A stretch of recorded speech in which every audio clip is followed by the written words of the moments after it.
ఏమే అయ్యా పని కాదంటావా? అవునా? కాదురా, ఇట్లా భక్తులు అందరూ ఆడదానికి కొడితే అవమానం కాదు? అవమానం కదా?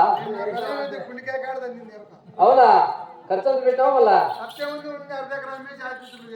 అంతేనంటావా? నేను అవమానం చేయాలంటావా?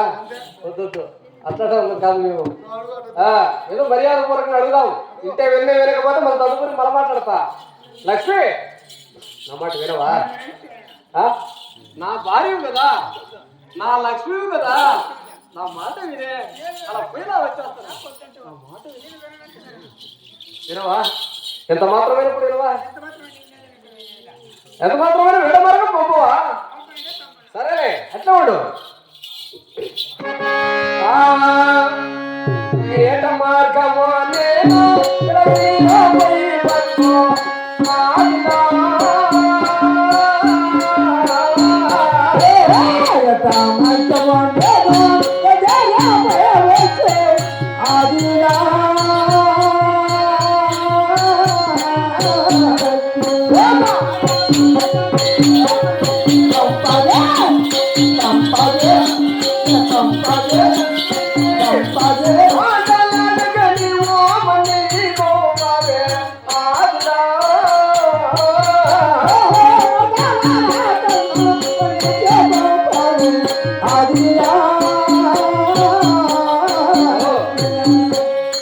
ఎప్పుడు అడిగిన మాట ఈరోజు అడుగుతున్నా. ఎందుకంటే మాటకు బదులు మాట్లాడకుండా మర్యాదగా గౌరవంగా దీవినిచ్చి వేట మార్గం పంపుని అడుగుతున్నా. పంపవా? అంత ధైర్యంగా మాట్లాడతావా నాతో? కానీ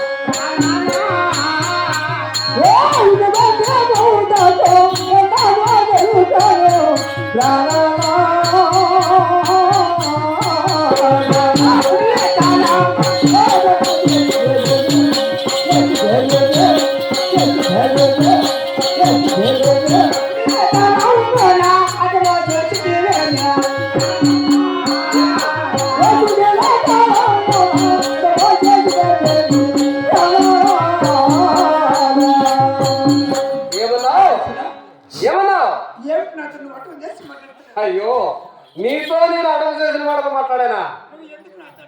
లక్ష్మి, ఎప్పుడే కానీ ఒక మాట అడ్డేవని కాదు, ఒక ఏటు కొట్టోని కాదు. ఇంతవరకు కూడా నా భార్య లోకానికి జగన్మాత అని చెప్పుకునేవానే కానీ కోపంతో మాట్లాడినవని కాదే. అంటే వేట మార్గం పోతున్నా అన్న మాట అటమ చేసిన మాటలు అవి. ఓహో, అట్లా అనుకున్నావా దేవి?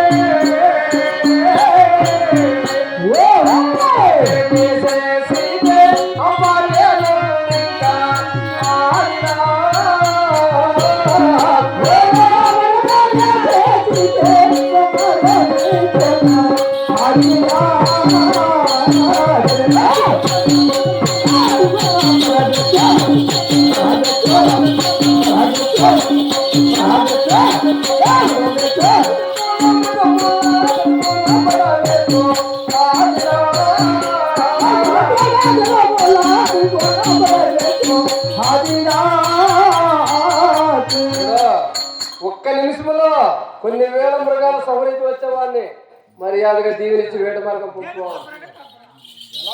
చూస్తా చూస్తా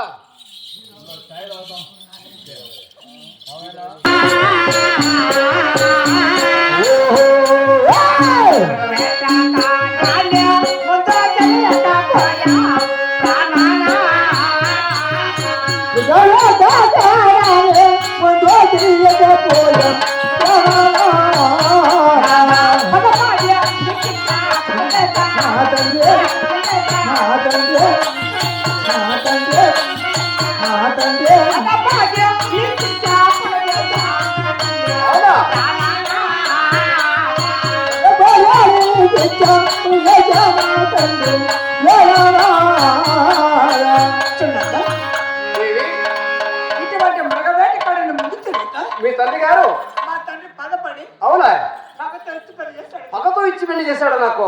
ఇక మగవేట కడను ముందు తెలిసి అంటే ప్రేమగా పెట్టినవడం లేదా? అవులే అవులే నీకు మా తండ్రి ఇచ్చేవాడు. ఇట్లా నా అల్లుడు వేడ మార్గం పోతాడు, అడవులకు పోతాడు అని తెలిసి మీ తండ్రి గారు బిట్టిచ్చేవాడు కాదంటావు. నీకు ఇచ్చేవాడు మా తండ్రి. ఓహో అట్లానా? నిన్ను చేసుకునేదారేనా? అవునవునులే దేవి.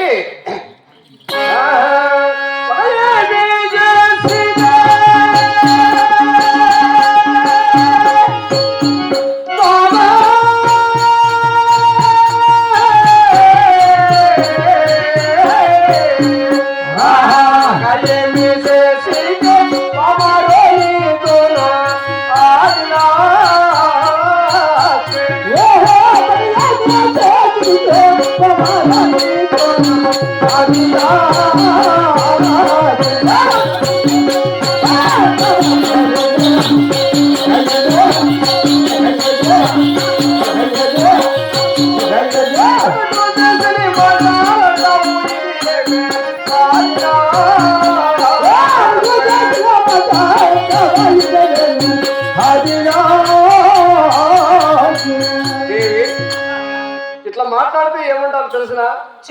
అగుడు చేసిన మాటలు అంటారు. అంతే కదా, భర్తతో మాట్లాడే మాటలు కాదవి.